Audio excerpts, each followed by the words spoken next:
Vegetable పులావు ఎలా చేయాలో నేర్చుకుందాము. లంచ్ రెడీ అయిపోతుంది, డిన్నర్ అయింది. పిల్లలకు బాక్స్ లోకి అయితే బాగుంటది. కావాల్సినవి ఉల్లిపాయ, మిరియాలు ఒక 3 చూడండి, 3 లవంగాలు, మార్వడి ముక్క, కొద్దిగా సాజీరా, అనాస పువ్వు, చెక్క. మనము కొంచెం జీడిపప్పు వేయించుకొని 2 గ్లాసుల బాస్మతి రైస్ 10 మినిట్స్ కడిగి పక్కన పెట్టా.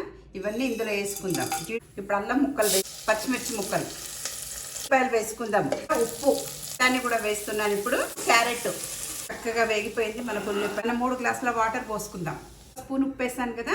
ఇప్పుడు గరం మసాలా, 1 స్పూన్ నెయ్యి, 1 పొంగు రానిద్దాం. దీన్ని చూడండి, మనకు 15 మినిట్స్ నానిన రైస్. హాఫ్ చెక్క నిమ్మకాయ మనం ఇప్పుడు పిండుకుందాం. ఉప్పు రానిద్దాం మూత పెట్టేసి. 2 మినిట్స్ అయింది కదా. జీడిపప్పు ఎప్పుడు వాటర్లో వేయకూడదు. 5 మినిట్స్ స్లో ఫ్లేమ్లో పెట్టి వాటర్ కూడా గుంజుకొని పోయింది. మొత్తం మనకు వెజిటబుల్ పులావ్ రైస్ రెడీ అయిపోయింది. చూడండి ఎంత చక్కగా ఉందో. కలర్ కూడా చూడండి ఎంత చక్కగా